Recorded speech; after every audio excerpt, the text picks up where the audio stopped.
In the 90s, waterbeds were at the peak of popularity. Daddy, can I have a waterbed? Please, Daddy, can I have a waterbed? Go ahead and look. We all knew someone who had one, we all wanted one, and imagined ourselves sleeping like the Little Mermaid and dreaming sweet dreams of Sebastian and Flounder and Prince Eric. Tonight we go back to the magical times of liquid hibernation to bring you a killer who kept more than water in their waterbed. Okay, Kim, you can have the waterbed, and Daddy loves you.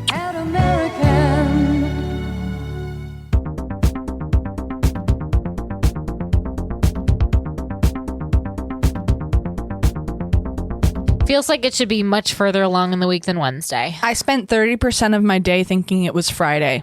It felt like it should have at least been Thursday. Well, Minimum. I was hoping to skip through Thursday because I have to go to work tomorrow. My other job, not my first job.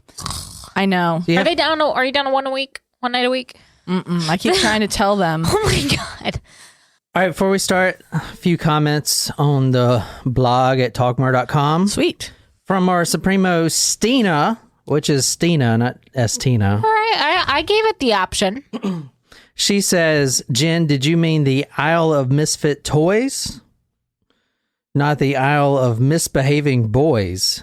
What? I don't remember that. And she says, love you guys. P.S. John is my favorite. And when Jen says that he's lying about that, and then adds that P.S. John is my... This is maybe making me think that this is not an added part. Okay. P.S. Jen... He doesn't want to read it. He doesn't want to read it because he doesn't want to admit that someone else is that someone's favorite. It says P.S. P.S. I love your podcast. Thanks, Stina. P.S. I don't remember a reference. So... Neither do I. Maybe I was talking about Pinocchio, not Rudolph. Oh, it says Jen is correct. Misfit Toys is in Rudolph, but Misbehaving Boys is in Pinocchio. I don't even remember this discussion. And that's from Birthday Sister.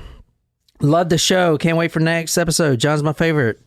Larry started binging you guys. Good stuff. John's my favorite. Diana, this episode hurt my soul, but John's my favorite. Oh Jesus Christ, man. Wow. Like, calm down, people. It's apparently unanimous. Why are we even here? Yeah, we're just background noise, remember? We've known that since episode 2. Those girls. I've never said that. The girls that won't shut up. You never said that. We're the girls that won't shut up. Yeah. We've known this since episode 2. I'll be the girl that drinks and doesn't shut up. Cheers to that. Cheers. Speaking of people who listen to our podcast, we do have a dedication to a surprise shot this evening. Oh, do we? Yes, we do. Who is it that the song is for? This is for Taco Supremo Heather. Hello, Heather. This is for you. Surprise shot. Surprise shot. We don't know what they are because they're a surprise. You will notice that I said surprise shot, but I said surprise shot on both times, so you cannot yell at me. All right. If you're new here, my name is John. This is the Talk Murder to Me podcast. I put all my sources, photos, and videos on talkmurder.com. You can go there tonight, follow along with us. I also have a YouTube video up about this story. And you can go there and watch us as we tell this, I'm not going to lie, very depressing story. Oh. Well, I mean, most of them are depressing. I mean, it does involve murder, so. Yeah, but this is the one that I don't really like doing. Oh. Does that mean a child is involved? Or an animal? So we're going to Jacksonville, Florida. Oh. Oh, we all knew someone who used to live in Jacksonville. We did. Yeah, y'all were mean to her. Stop it. We were not. She was the sweetest person. Oh my gosh, I'm about to slap you. All right, can you describe this? Oh my goodness. She looks like a very, very young Emma Watson. Oh, yeah. Who? Emma Watson. That. Hermione. Who is Emma Watson? She plays Hermione, also Belle.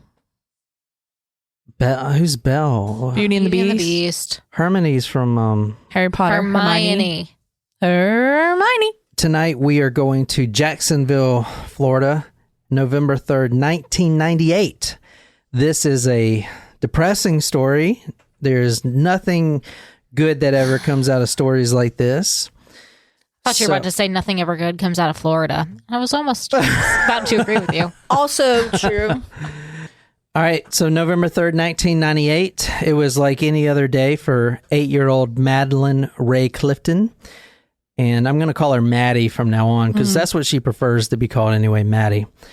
She came home around 4:30 p.m. This was after school. She puts her books down and she immediately hops on the piano bench. Now, she's very astute in music, very gifted musically, but she's also a tomboy. And she plays football. Her favorite sport is basketball. She's good at that. She's good at anything sports and music. So she's got best of both worlds. Lucky. So she does about an hour on the piano. She's practicing her scales.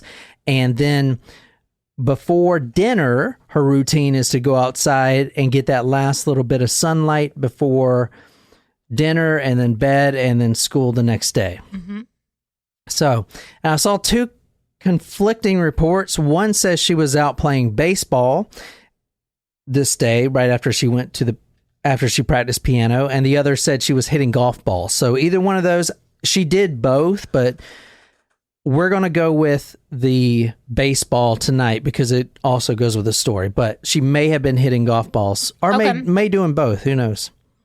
I mean, yeah, if you're at there are often like places that have both a batting cage and a golf range, unless she was at home, in which case she could just pick up whatever's there. Well, she was at home. No, she was at home. Yeah, she was playing in her front yard. Her mother was at home as well, cooking. So she's looking out the window, and she can usually see Maddie playing in the yard. Got it. Occasionally, she'll wander over to the neighbor's yard if she kicks the ball there or whatever. But lately, she's been on this golf thing. She's been getting the golf balls at her house and then going down the street to hit them. I mean, this was a community where a lot of the kids played together, so no one thought anything of it. A couple quotes about her character. Now, I'm pulling this from the Miami Herald. Quote, "Her innocence sort of drew her to your heart." That was said by a family friend. Someone else said, quote, "She was an amazing little girl. She could be a little ballerina at one time and a tough football fullback at another," end quote. So she finishes up her piano. She goes outside and the mother's looking out the window, and the mother refers to Maddie as her little angel. So my little angel's out there playing, and it's about time to come in for dinner. It's 6:20 actually when the mother calls Maddie for the first time to come on in and get dinner. Usually she's starving. She's been playing. She's at school all day, so she's running in. But today she's not. The mother goes out on the front porch, calls her. She doesn't come. She immediately starts worrying. 13 minutes later, she calls 911.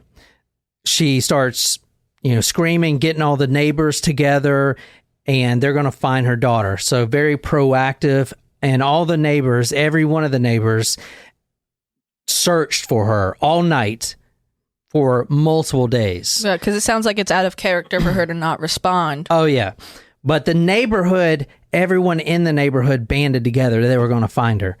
And in fact, the search was pretty extensive. They actually had the National Guard involved in the search. What? You don't really see that too often. So not only that, the Miami football team, Jaguars.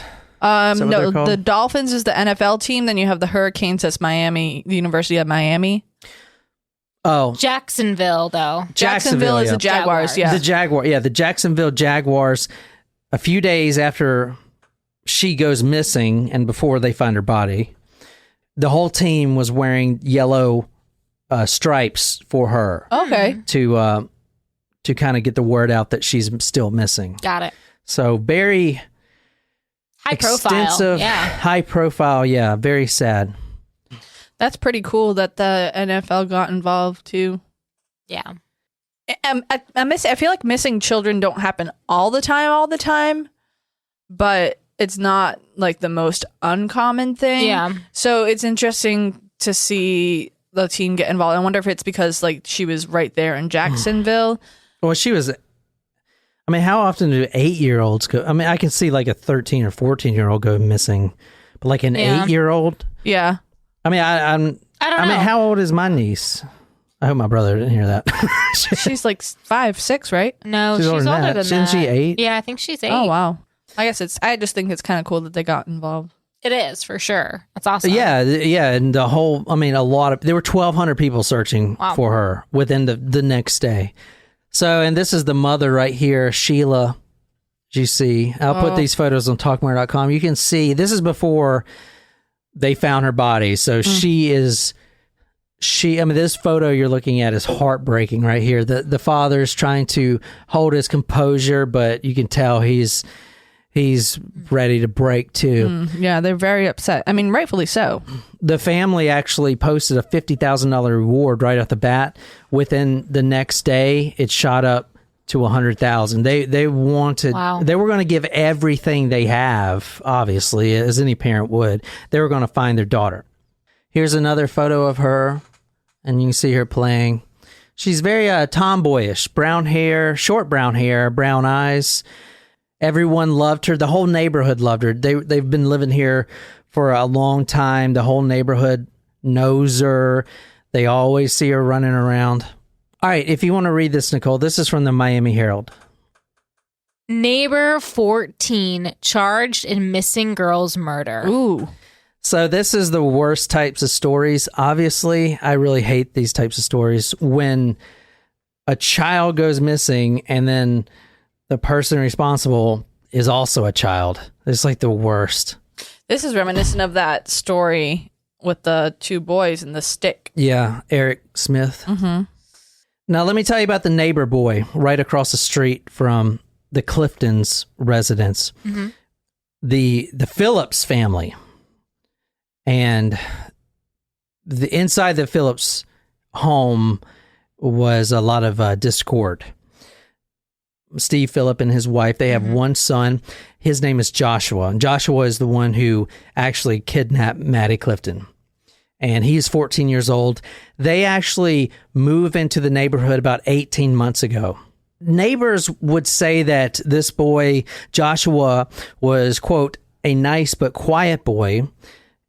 But they never really, the whole family wasn't social at all. And then after this happens, people started to realize that there were some problems in the home, and if there's problems in the home, they're not going to be social. Also when you're a new family, especially, I don't know, I feel like I didn't live in like a neighborhood. I had older neighbors growing up, but I feel like people weren't super duper neighborly. I didn't actually either. Didn't interact with the neighbor. Well, yeah, down in the South is different though. Right. I mean, I can tell you. I know all of our neighbors here. I don't, which is also interesting. But that's because you're from the North, and they're like, well, you gotta stay away from her. I mean, like and people down here, like I'll be driving through or people will be driving by, and I wave. I've met my next door neighbors, my 2 directly next door to me. I've met the cop that lives across the street from me. But like everyone else on my cul-de-sac, I don't know. What about the homeless prostitute? Haven't come across her yet. You haven't kicked her out of your garage or your attic? Listen, I avoid the attic at all costs because you don't know what's up there.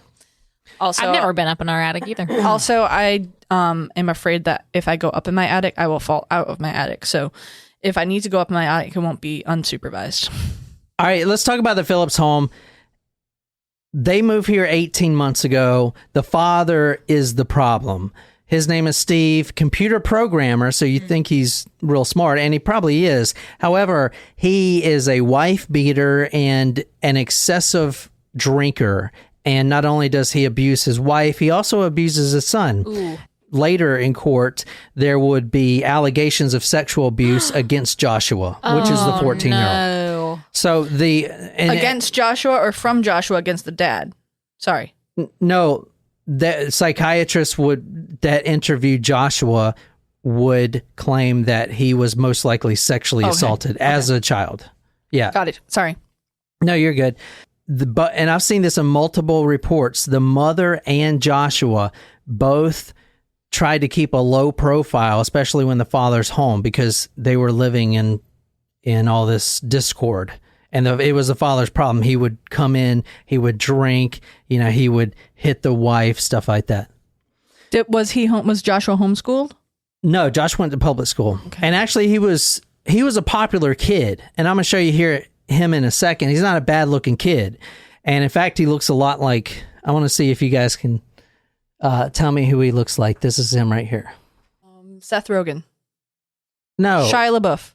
Oh, kind of, yeah. I was thinking Corey from Boy Meets World. I can see a little bit. That. Yeah, that's what I thought anyway. His other photos don't really look like that, but I thought that one did. So I'll definitely put these on talkmore.com. He does look more like Shia LaBeouf from Even Stevens' years. Now, like early Lewis when he was still chubby. When Maddie Clifton goes missing, Joshua was actually involved in the search as well. Just like his parents. I mean, everyone in the neighborhood was involved in searching for the girl. He was too. And I'll let you read some quotes from him about that day, because it was really stressful. I know that sounds bad, but for him too, it was really stressful that day. Sure. Now, the story that he's going to give police is going to conflict with a neighbor's story. This neighbor, she's an elderly woman. Before Maddie goes missing around 6:20, 6:15, 6:10, something like that, she sees Maddie playing outside. And then she sees Joshua, the neighbor boy, the shy but quiet, nice neighbor boy, quote, creeping up, end quote. That's exact words that she said, on the child. Now, she brushed it off as, oh, they're just playing or whatever. He's going to scare her, whatever. What she didn't know is Josh was actually prohibited from seeing any of the Cliftons, because a month before this, he was caught by the father. As the father came home from work, he was inside the Clifton house in the other daughter's room, just standing there. The daughter, he had snuck into the house and was just standing there. So, I mean, he's just a kid. So it's like, don't ever associate with us again. Yeah. Get out. He was banned from even playing with the Maddie Clifton, the 8-year-old. By Maddie's parents. By Maddie's parents and his own parents. Okay. His especially his father. His father, would hit him if he found out that he was playing with this girl. Got it. Yeah. So the searchers, the neighbors, they noticed Josh. He appeared calm. He appeared normal. But however, later they recalled that he did seem like he just took a shower. We came on back to the house. I actually stood in our front yard and urinated in my shorts. I was so upset, screaming her name. Then the helicopters came. It was like a circus. There was everybody going in every direction possible trying to find her. So that's from his own words. Do you think that's why I wonder if he actually wet himself, or if he said that he wet himself and that's why he was conveniently had just showered? No, this is after the search. So he was out there screaming Maddie's name with all the searchers. And then he comes back and he was so upset about everything that he peed himself, I guess. Yeah. And the police and detectives throughout the whole week until they find Maddie's body, they're going to search everyone's house. I mean, they're going to ask permission first, but there's no search warrants because all the neighbors are like, yeah, come on in. Do whatever you need. Do whatever you need to do, because that's kind of what happens. And even the Phillips house, they searched. And a few times, they searched everyone's a few times. They did notice a stench emanating from the house somewhere. However, the mother claimed that Josh just took care of 2 birds in his room, so it always stank in there. Plus, he's a 14-year-old. This is him right here with his birds. I don't like birds. We see him with his birds. Mm-hmm. He got 2 birds. 4. Well, at the time, the newspaper said 2 birds, but I guess, 4. He has a lot of birds in his room, so that's where the smell's coming from. However, the days go by, because it takes 7 days for them to find a body. The days go by, and even the mother who told the police, oh, that's just the birds and the 14-year-old stinking, even she started to wonder about the smell. It was getting worse. This was the wasting away of Maddie Clifton. Was he hiding her under his bed? So the mother waits till Joshua goes to school. He was actually in his government's class when she walked into his room. She basically followed her nose, and the stench led her straight to her son's room. She goes in quietly, doesn't want to disturb anything, doesn't want to spook the birds. So the mother looks down at the feet of Josh's waterbed, and Sees feet. she notices, quote, a liquid oozing from the waterbed, end quote. No. And not water. And that is not water, no. That is decomposition matter. Like, do they even really make waterbeds anymore? No, but this is in 98 I know. at the peak of popularity. I know. Everyone wanted a waterbed. Yeah. I remember my uncle had one. We used to jump on it. He was like, stop jumping on that. My parents' best friends had one, Lisa and Doug. And so whenever we would I think go my parents over, had we one. would. It was so stupid. Like, My it was best so friend's uncomfortable. parents had one. It was Yeah, real, like, why was that so popular? it was really uncomfortable. terrible for your back. You know, I saw an advertisement for a pillow that I kind of want to buy. The cube, Yes. How did you know? because I get that same ad. It's like, never it doesn't seen look it. like a pillow. It's a square. Yeah. Okay. So I get less pillow than the No, usual if you get rectangle. the Pillow Cube Pro, you get 28 inches of Pillow Cube, and you can roll over. I need to see what this looks like. It's a pillow that's shaped like a square. It's a cube, so that Instead of a rectangle, it's a square. no, but it's not. It's not like a flat pillow. It is. It takes up like you have 90 degrees from your neck is at a neck. That doesn't seem right. Okay, your neck and your shoulder. So you sleep like this. No, you sleep. It fills in the space. For space. Like instead. Jen, you are the person that buys stuff like this. I am. I literally have to tell myself every time I see a clever advertisement, I'd be like, Jen, that's a marketing team. All right. But I want to try the Pillow Cube because there's a guarantee. I can get my money. I can get my Guarantee. money back. There's a Guarantee they Okay. change their address. Now, You guys will get all my bills because I'm sure that my mail is still forwarded to And this. charge you your know what, credit Jen? card. You just figured out what we're going to get you for your 30th birthday. We're It's going to like- get you the pillow. It's cube. like, oh my God, this pillow has a recurring monthly charge. Okay, you have to then figure out how you're going to break up with a year and a half later. Oh my God, it's been 3 years, number one. Number two, I broke up my chiropractor, everyone. I finally did it. The mother says she sees a, quote, liquid oozing from the waterbed. She kneels down because it's coming out. But the thing about this waterbed, I don't know if y'all remember how they looked, but the bottoms, you can't go under it. A waterbed. It's not like a regular bed because Right. if you jump on it, then, you know, You could pop it. yeah, exactly. So it's like supported on the bottom. So there's like a box that goes around it. Anyway, box? it was plywood around it, but one of the planks was easily removable. And this was where the liquid was oozing out of, beneath that plank. So she pulls the plank out, and inside, if you want to read this is from one of the appeals, the State versus Phillip. The officers and Mrs. Phillips went to Joshua's room and opened the door. There they saw 2 small feet with white socks sticking out from the bottom of Joshua's waterbed, along with the liquid coming from underneath the bed and tape on the floor. A strong odor emanated from the room, which was immediately sealed as a crime scene. One of the detectives then picked up Joshua from school and took him to the police station. Now, what is concerning about, I mean, obviously this is horrible, but what else is concerning about this? Well, number one, Because she wasn't found for 7 days after.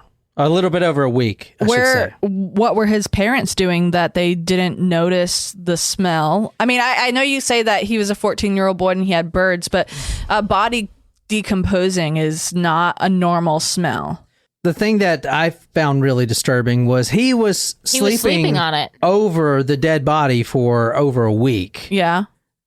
I feel like that's really disturbing. That is disturbing. That is really It is disturbing. very disturbing. And I'm not saying he did that because he liked it. He just didn't know what to do with the body, you know, at all. He didn't have a plan. I mean, he was in his government class when they arrested him. He was back in school, you know what I'm saying? He didn't have a plan. No. Yeah, like how long was he planning on keeping that body there? Or did he even know? Let me tell you his story, and it differs quite a bit from the elderly neighbor, her story of him, quote, creeping up, end quote, on 8-year-old Maddie Clifton. He says he was playing baseball with Maddie. And in fact, the murder weapon is a baseball bat, but I'm not saying they were playing or weren't playing. This is what he says. And Got it.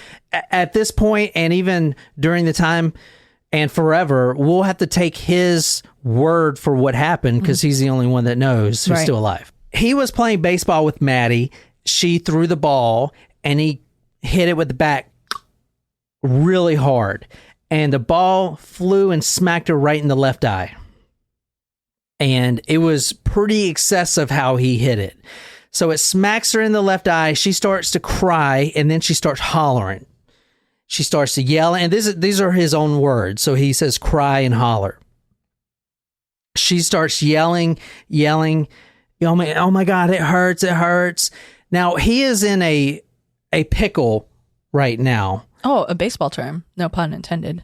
Is that a baseball term? Yeah, a pickle in baseball is know that. when you are when a base runner tries to run to the next base, but you can't get out of he's like stuck in between the bases. They're kept pitching it back and forth to one another. Yes, when the defensive players have the ball and they keep throwing it and they get closer to the player. What do you do in that situation? You just hope they drop it because they're like closing run in around on them.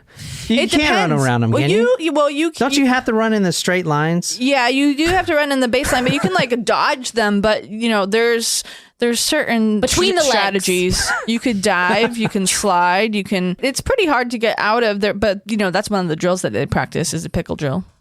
Any other teen, it would go differently. And I'm not saying that he didn't have intentions to do this, but I'm just saying any other teen may think about the situation differently.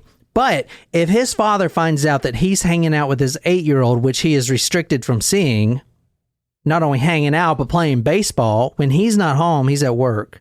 And he's actually on his way home. He'll be home in 30 minutes. 30 minutes. And from all the reports I saw that he was abusive and he was an alcoholic. In my mind, he's going to get home and hit the shit out of his 14-year-old son. He doesn't want that. Plus, mom might get hit too. Especially if the girl is injured. And that's speculation. I'm just saying. But I mean, you have a drunk, abusive father. I mean, yeah, I feel like I had the right to speculate there. But that was probably going through his mind. At least he says that was going through his mind as far as I've got to do something so my father won't find out. Because if he just tells her to go home, he's going to get the call later.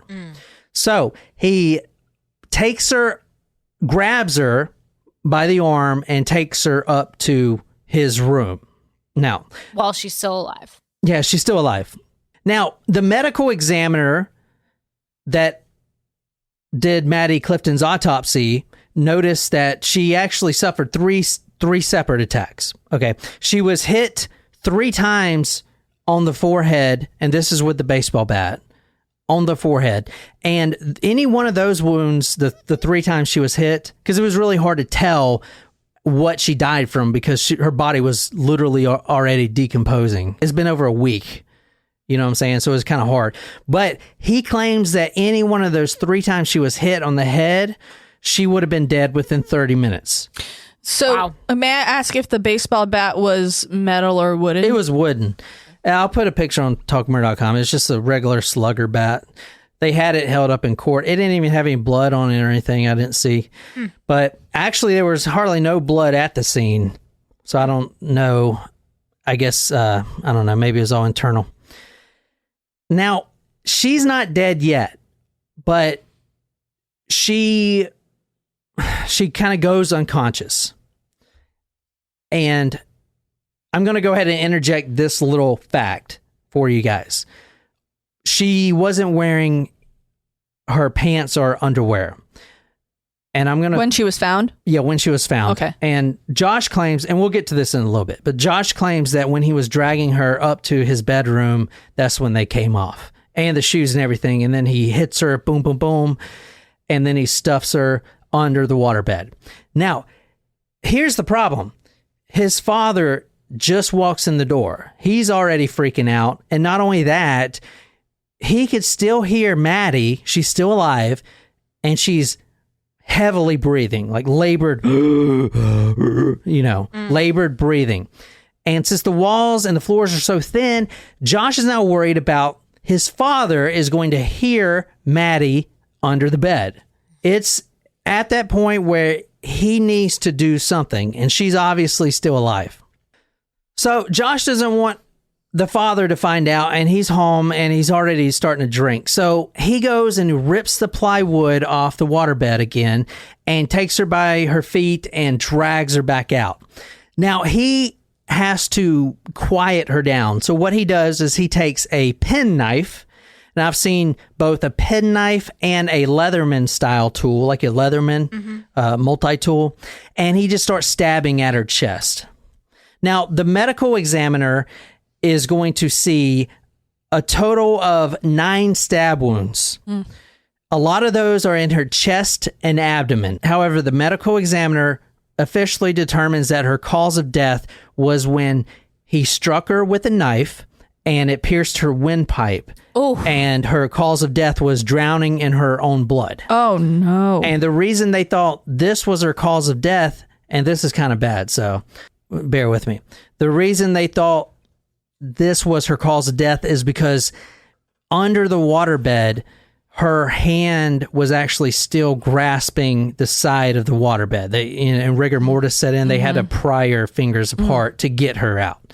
So they don't think that she was killed by the bat and then stuffed in there. She lived through that part. So poor thing. Yeah. Yeah, I know this story. I don't know why I want to do this. I mean, like, it's really sad, but at the end of the day, like, Maddie deserves for her story to be told too. Yeah. So if you want to read this. Now, all of these things you're reading is from one of his appeals that he put towards the state. I had that PDF. I'll put it on the website. However, Maddie's hand clutched a bracket from the waterbed frame, which indicated that she was still alive when Joshua shoved her underneath. This is his own words. She whimpered, and when she began to moan more loudly, he took his knife and cut her throat. That is the totality of what happened with that. So now they found her, and justice needs to be served. But before we get to sentencing and all that, I am going to throw in this, and the jurors did hear this too.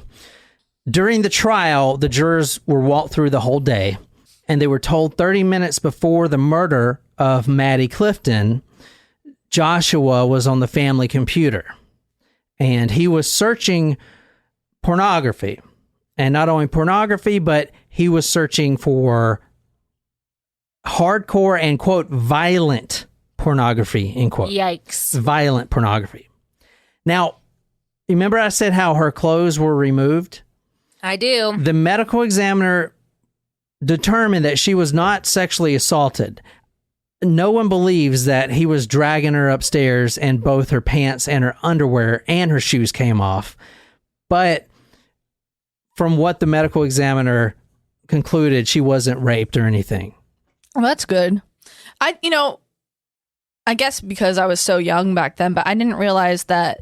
I mean, they may have came off. I mean, he says, quote, that he attempted to drag her from the outside, end quote, and that's when they came off. I mean, maybe. I could see your shoes maybe popping off, but not the whole pants and underwear. Yeah. But I didn't realize that there was porn on the internet in 98, because that was like the very early stages of the internet, I feel like. Yeah, no, so 96 is when the website started coming online and stuff like that. So porn is obviously the first thing to get on there.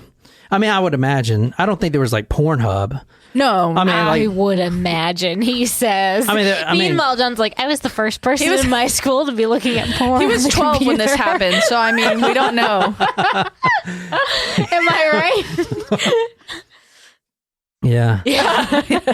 I remember my uncle, who's also a computer programmer, he had to come to the family house, or to our house, and to fix your computer because you downloaded so much you porn. would just like turn it on and it'd just be pop-ups. like a billion of them. Like that one time we tried to have the movie night. Yeah. This is before ad blocker and stuff like Because that. you watch so much porn on the family desktop. I was like, Dad, what are you doing? What have you been doing down here? You are not playing Microsoft Flight Simulator. That's not Minecraft. Minesweeper. Oh my gosh. I never understood that game. There's fucking actually hated that game. there's a strategy to it. What, don't hit I the know. bombs? I don't understand what the strategy I is. saw something about it. Play something else? Strategy? I would just like randomly like select. Yeah, exactly. But no, there's a strategy to it. I saw something about it recently, but I didn't read the article. I have to look into it. It's too funny. But I mean, I guess that's. I don't know. I don't know. I guess give a 14-year-old boy any mechanism to look at naked women, they'll find it. So 14-year-old, tell me, what do you think, what should happen to him? And look at this. This is really sad, this photo I found. This old man here is putting up a sign that says, "Goodbye, Maddie." I thought that was... That's that hurts. heartbreaking. Yeah, really heartbreaking. So tell me, 14-year-old, we don't know sexually abused for a fact, but abused, and his mother suffering from very intense depression, obviously living in a house of hell. What do you think and I'm not trying to sway you guys one way or the other, I just want to know, what do you think his sentence should be? Or Well, first of all, it's not the mother's fault. So, I mean, Or the dad's fault. It's his own fault that he killed someone. correct. Should maybe the mother have investigated the smell a little bit sooner? Yeah. But it's not her fault that Maddie was killed. So I don't think that really has much to do with his sentencing. Also, you're 14 years old. You're in high school. Kids do stupid shit, but stupid shit does not involve murdering someone. Even if you, okay, so you hit a line drive, it hits a girl in the head, okay? And she's crying, you're not supposed to be hanging out with her. And you're like, oh shit, shut up, like, I can't be seen with you. What's the right thing to do? Well, you got to make sure the girl's okay, that's the right thing to do. But if you're gonna try to skirt all responsibility, you fucking run away. Mm-hmm. Like, run away. Like, don't deal with it. Right. If that's the wrong thing to do, if you're gonna choose the wrong thing to do, choose that. but they are neighbors, keep that in mind. So Okay, Right. so they're neighbors. Okay, so maybe he's trying to avoid a beating from his dad. Even if he does run away, and Maddie says, he hit me with the baseball bat. Why are you hanging out with her? You shouldn't be hanging out with her. You're not supposed to be hanging out with her. Yada yada yada. So, I mean, I could understand him not wanting to face his father, especially if he was abusive. But you don't kill someone. Like, as a 14-year-old, you are of age where that killing someone is wrong. And final. And you're going to hide the body? Like, it's not even like, oh shit, I killed her. Oh no, it was an accident. It's like, oh, I killed her. I better hide the body. Like, it's like, I'm going to hit you in the head 3 times with the baseball bat. Shut up. Like, stop talking. Like, you don't think that that's going to have permanent And consequences? even when that's not enough, he stabs her. Exactly. Cuts her throat. So I feel like from our past stories, we talked about Florida being a really strict state. fuck yeah. But am I right in thinking that like this was a It's state straight, was very strict? But they got the death penalty there. But obviously he's not going to be. So I'm gonna say in another state I would have said 20 years, but because we're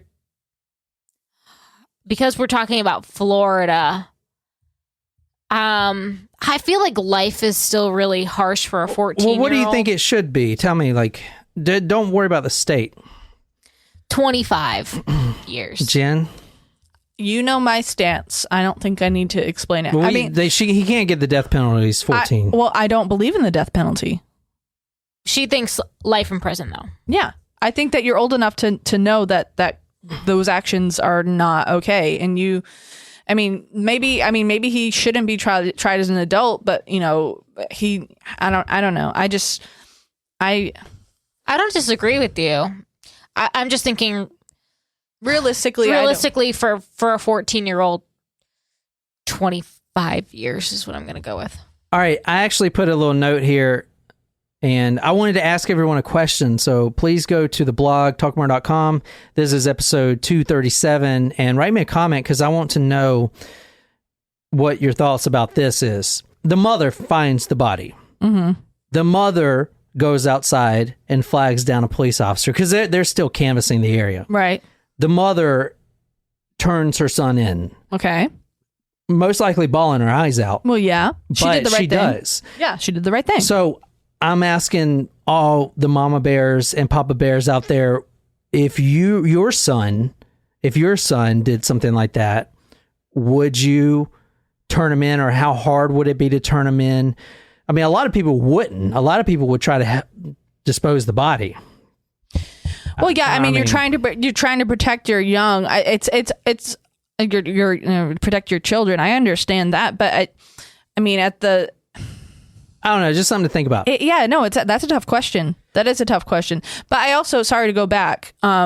Like when you think about 25 years, or even, like he's 14, so he's going to get out when he's 40. Mm-hmm. Can you imagine someone at 40, us being, in our late 20s, almost 30/30, late mid 30s, like around people like, so that's not that, what I'm saying is it's not that far from us. Mm-hmm. Can you imagine meeting someone and being like, meeting them, and then, you search them on Facebook or whatever, and you find out he killed a person? Like, would you be okay with Well, that's why you change your them? name, like Jasmine Richardson. But I mean, No, I wouldn't be okay. so like, what's the difference then? I mean, I know plenty of guys that kill people. Plenty. Well, I mean, the army's full of fucking psychopaths that kill people. well, no, I know that. I know that, but I'm asking, like, the reason that my stance is the way it is always is like, you think 25 years, okay, that's a lot of time for a kid, but you get out and it's like, oh yeah, he killed a person. Oh yeah, You know what I mean? Their life is still over. Like So- there's no like you still have that on your record. Like you still are very limited in whatever opportunity you can have to live outside of the prison system, and in many cases you can't because that's all you know. Yeah. Well, yeah, but I mean, like, even as But that doesn't mean that should change the sentencing. All right, Nicole, read this. I did something horrible. I am so sorry for what happened, Josh Phillips said. I wish to God that I have known this or understood this when I was 14. Had I then, none of this would have come about. I had no clue what life meant, what death meant, nor the depth of suffering that could follow one act. Josh is a middle-aged man, almost. He's actually like about my age. He is definitely remorseful, 100% remorseful for the crime. No one's doubting that on him. He wish he could go back and change everything. He is remorseful. Not only that, the prison system, the correctional institution that he's in, he's had only minor disciplinary infractions, and from what the warden was claiming, he is better than most of the people in prison. And these are minor as soon as, you get there and you're learning the rules. So the whole time he's been in prison, I mean, from 1998 to 2021, he's still in prison. He has done the right thing in prison. He has gotten an education. He is trustworthy in prison. I'm just telling you his side of the story. However, he did, at the time in 1998, he was sentenced by 12 of his peers, his jury, with life in prison without parole. Wow. Which I think is, personally, I think is a little harsh. However, he has been appealing that, but his lawyers say that the state must provide, quote, some meaningful opportunity to obtain release based on demonstrated maturity and rehabilitation, end quote. Now, what I'm talking about now is recently there has been a reformation within the Supreme Court, okay? And they're saying a series of cases needs to be recognized that juveniles, quote, are constitutionally different from adults for purposes of sentencing, end quote. And that they have, quote, diminished culpability and greater prospects for reform, end quote. That is something recent, a new reformation that has come from the Supreme Court, and it does affect Josh's case. However, with him, he was sentenced to life in prison without parole. So his is a tricky situation. So now he's fighting the state. What he's got to do is get his sentence reduced to at least a chance of parole. Then he can focus on trying to, work the appeal system and get out of prison. Now, whatever your thoughts are on that, I'm just telling you what his trajectory is. But the state does not want to let him out. The prosecutor actually charged him with murder 1 instead of second-degree murder, even though they couldn't pursue the capital punishment. And usually, if you were charging someone with murder 1, you would want to, the opportunity of capital punishment would be on the table. So on this case, a lot of the defense and his lawyers are thinking it's just one of those cases where it was just too gruesome, the girl was too young, type of thing. Also, the psychiatrist on his side claimed that they didn't weigh in the fact that he was sexually abused and his mother was depressed, all this stuff. Why not, though? At the trial. Yeah, I know, but why not, though? Why not? Did they weigh in?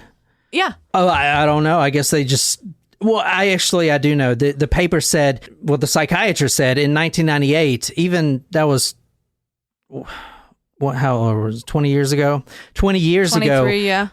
What we knew about brain science and neurology and stuff like that is completely different now. So we put more weight on it in 2020 of that than we did in 1998. I mean, not a whole bunch more, but you know what I'm saying. Yeah, I mean, I agree with that. That makes sense. I understand that. But at the same time, like, to kill someone, like the way that the poor child was killed, it takes, it's not like he just was like tap, tap, tap with a baseball bat. You know how much rage it takes to like damage someone's brain with like a baseball bat? Like he was like not just like swinging at a tee, there was intent there.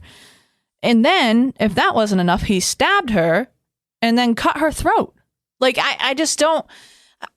And yes, maybe, and I'm not making excuses, but maybe he was having, some sort of anxiety episode related to the trauma that he experienced from his father. But at the same time, it's just, I just don't see how. I think the only, I would normally say life, no parole, no problem for someone committing a murder, but it's the age in which he is that makes me think I wouldn't be surprised if it was a lower sentence, or that would be I mean, not if that's fair, if that's the new law, if that's the law now, then and they're abiding by the law, so be it. Like that's up to the justice system. I'm just stating my opinion. Yeah, no, it's good. And I want to know everyone else's opinion too, because obviously this differs a lot from people, and people have different beliefs and values on what it should be. But anyway, this is what the state is saying, if you want to read this. Her death was not accidental. It was intended. Her death was not quick or painless. It was long and agonizing. These facts also highlight disturbing aspects of the defendant's behavior. The callousness and ruthlessness he demonstrated in the murder itself, the cool, calm, and collected manner in which he carried on life, even helping in the search, and the fact that he slept on top of her body for 6 days. All of these actions indicate to the court that the existence of something far more than mere immaturity, impetuosity, or the inability to assess consequences. That's the case, and no matter what your opinion is, I do want to know, so go into the blog and write it, but on August 7th, 2017, he still has his life sentence, but with the possibility to another review after 25 years. I didn't actually see the word parole, so I think it's some other rehabilitation review or something like that, and I may be wrong, but he's going to...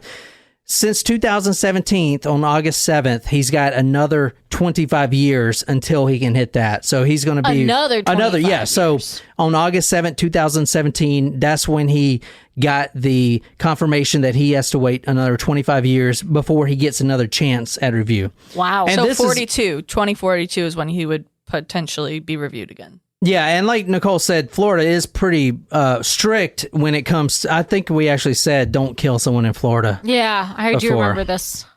That's the story. Josh claims that he's obviously, if you see the videos on him online, he is definitely remorseful.